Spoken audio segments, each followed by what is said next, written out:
les internautes sont très souvent inquiets quand arrive le moment de payer. Alors, comment faire un paiement sécurisé? Quelles précautions prendre? Quels sont les recours en cas d'arnaque? Toutes ces questions sont au cœur de ce grand reportage.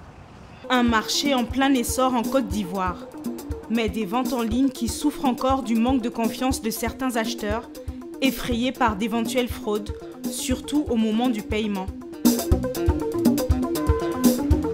Pour traquer les fraudes à l'achat, rendez-vous au siège de cette entreprise spécialisée dans le paiement en ligne. Ici, des informaticiens sur le qui-vive, 24 heures sur 24 pour surveiller des milliers de transactions électroniques. Des opérations qui transitent par la plateforme numérique que cette société fournit à de nombreux sites d'e-commerce. Martial Monté dirige cette société qui propose des solutions sécurisées de paiement virtuel. Chaque jour, ses équipes doivent repérer les tentatives de fraude des cybercriminels et notamment ce qu'on appelle les hackers, car ils cassent les codes de sécurité. J'ai remarqué un comportement suspect sur la plateforme. Il y a des hackers qui essaient de générer des transactions et il y a plusieurs clients qui reçoivent des propos pour valider des paiements alors qu'eux ne sont pas à l'origine de ces paiements. Est-ce que le mécanisme que nous avons mis en place pour bloquer ce type de comportement a été activé et fonctionne bien?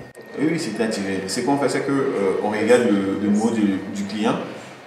Ensuite, on regarde l'information sur son navigateur. Parmi les fraudes les plus répandues, l'usurpation du numéro de téléphone pour valider un achat.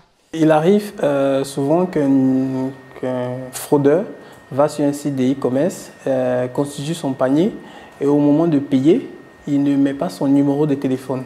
Donc il met le numéro de téléphone d'une personne de manière aléatoire et la personne reçoit un message sur son téléphone où on l'invite à mettre son code secret.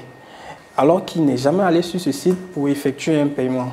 Il arrive des moments où des personnes qui ne sont pas averties mettent leur code secret et valident le paiement et se font arnaquer. Ce jour-là, rendez-vous avec l'un des clients de la société, Mathias Léopoldi. Il a créé une application mobile utilisée par de petites entreprises pour leur paiement en ligne.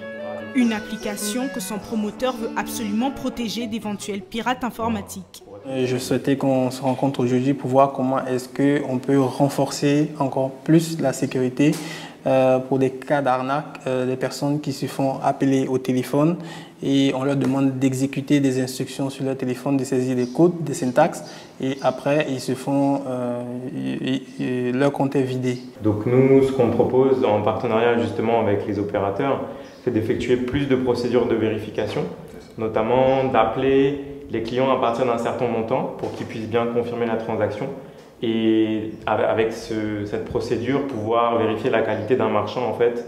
Donc on pourra définir des seuils en fonction des montants et des types de fraudes qu'on peut voir pour être sûr que les clients sont bien originaires de la transaction et qu'ils ne sont pas en train de se faire arnaquer ou qu'ils n'étaient pas conscients du montant qu'ils allaient payer. Pour les gestionnaires d'applications mobiles comme Mathias, le dilemme est permanent. La sécurité du paiement en ligne doit être totale, sans être un repoussoir pour le consommateur.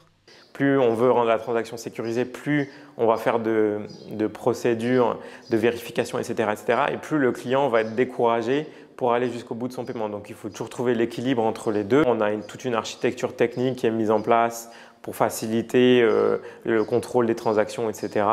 Et on essaye d'être aux standards internationaux définis par les grands du paiement comme Visa et Mastercard, etc.